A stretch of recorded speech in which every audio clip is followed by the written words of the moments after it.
the early days. Sarah and I met in a way that's almost cliché. We locked eyes across a crowded bar during a friend's birthday party. She had this laugh that was totally infectious, and I remember thinking, wow, she's way out of my league. Somehow, though, we clicked. It started with light flirting, turned into an hours-long conversation, and ended with her giving me her number in the most casual, "I guess I'll see you around" kind of way. I was hooked. The honeymoon phase was incredible. We did all the things couples in the glow of new love do. Impromptu road trips, lazy Sunday mornings with pancakes and Netflix, and those endless talks where you feel like the only two people in the world. I fell hard, and when I proposed 2 years later, it felt like the most natural decision in the world. The middle years. Marriage wasn't always sunshine and rainbows, of course. Sarah and I had our fair share of fights. About money, about work, about who left the wet towel on the bed. Spoiler, it was me. But we had this way of coming back to each other. Like no matter how bad things got, we'd figure it out. One of my favorite memories was our third anniversary. We didn't have much money back then, so instead of going out, we decided to cook dinner together at home. We were both terrible cooks, but we laughed through the whole thing, burning the garlic bread, setting off the smoke alarm, and finally collapsing on the couch with a bottle of cheap wine and takeout pizza. It was one of those nights where I thought, yeah, this is it. This is happiness. When the cracks began to show, looking back, I think the first sign of trouble was when Sarah got her new job. It was a big deal for her, a promotion and a chance to work on high-profile projects. I was proud of her, but it came with late nights, business trips, and this constant buzz of her phone. I tried not to let it bother me. I mean, we were both busy. My job wasn't exactly a 9 to 5 either, and I figured it was just a phase we'd get through. But over time, she started pulling away. Little things, like not texting back during the day or zoning out when we'd talk. Then came the gym obsession. She'd always been into fitness, but suddenly she was spending hours there, even on weekends. She started buying new clothes, expensive ones, and I remember joking, "Who are you trying to impress?" She laughed it off, but something about the way she avoided eye contact stuck with me. The calm before the storm. Even when things felt a little off, I held on to the good stuff. There were still moments when we felt like us, watching our favorite shows, reminiscing about old times, or planning that big trip to Italy we always talked about. I clung to those moments because they made me believe we'd be okay. If I'm being honest, though, I think I was in denial. Deep down, I felt the distance growing. I'd catch her smiling at her phone or hear her laugh in a way she hadn't with me in months. I told myself I was imagining it, that I was being insecure. Turns out, my gut was right. It started with small things, the kind you might brush off at first. Sarah, my wife of 6 years, began acting different. She was always glued to her phone, chuckling at texts and locking her screen when I walked by. She had new clothes, fancier than her usual style, and suddenly took up yoga on Wednesday evenings. At first, I thought I was being paranoid. Work had been stressful, and we'd been arguing more than usual. But then came the ultimate red flag. A late-night text from someone named Mike popped up on her phone while she was in the shower. The message? "Can't wait for tomorrow. You looked amazing last night." That was it.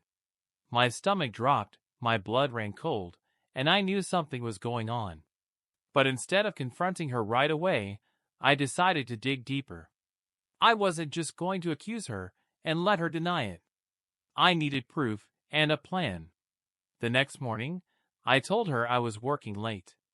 In reality, I parked a block away from her yoga studio and waited.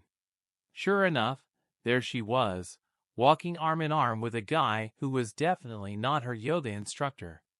Watching them laugh and kiss outside the gym made my blood boil, but I kept my cool. This wasn't the time to blow up. No, this was the time to strategize. Part 2, The Plan. For the next 2 weeks, I channeled all my energy into building the ultimate revenge. Every late night, yoga session, every sweet little lie she told about her whereabouts, I documented it all. I even hired a private investigator to follow her when I couldn't. Turns out, Sarah and Mike had been meeting up for months, sneaking around like a bad rom-com couple. But I wasn't just sitting on the sidelines. I started laying the groundwork for my revenge. Evidence collection. I compiled texts, photos, and video clips into a neat little folder. If Sarah thought she was being sneaky, she had no idea just how exposed she was. The anniversary party. I reached out to her closest friends and family, telling them I wanted to throw a surprise anniversary party. They were thrilled. It was the perfect cover. The projector. I rented one from a local AV store and practiced setting it up in the living room. It would be the centerpiece of my little presentation. I made sure everything was timed perfectly. Sarah thought she was the mastermind, but she was about to learn what real planning looked like. Part 3, The Trap. The day of the party arrived, and I played the part of the loving husband flawlessly. I picked up a cake, decorated the house, and greeted guests with a smile. Everyone thought I was just a doting husband celebrating 6 wonderful years of marriage. As the house filled with laughter and chatter, I glanced at the clock. Sarah was due to arrive any minute. I snuck away to the living room and set up the projector. The opening slide read, "Sarah's Greatest Hits, a tribute to true love." When I heard her car pull up, I called everyone into the living room. The guests gathered, whispering excitedly about the big surprise. Sarah walked in, wearing a wide smile that instantly vanished when she saw the projector screen. "What's this?" she asked, her voice shaky. "Just a little something I put together for you," I said, my tone dripping with mock sweetness. The room went silent as the first slide popped up, a picture of Sarah and Mike holding hands outside a restaurant. Then came another of them kissing.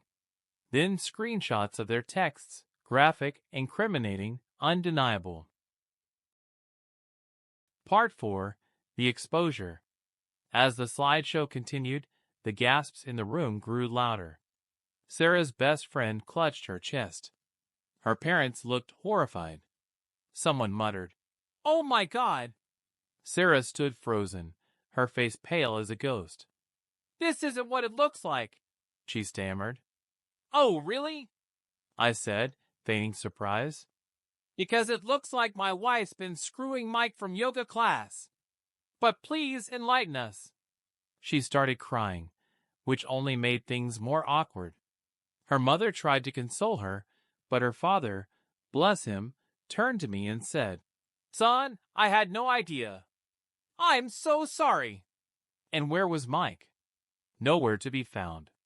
He must have gotten wind of the party and bailed, leaving Sarah to face the fallout alone. After the slideshow ended, I addressed the room. "I'd like to thank everyone for coming tonight. I hope this gave you some insight into the kind of person Sarah really is." With that, I walked out. The guests followed soon after, leaving Sarah alone in the house. Part 5, The Aftermath. The days that followed were chaotic. Sarah tried calling me dozens of times, leaving voicemails about how sorry she was and begging for another chance. But I was done. I filed for divorce and sent her all the evidence, ensuring she'd have no ground to stand on in court. Meanwhile, I sold the house we'd bought together and moved into a sleek new apartment across town. I even adopted a dog, a goofy golden retriever named Max, to keep me company. Life was looking up. The icing on the cake?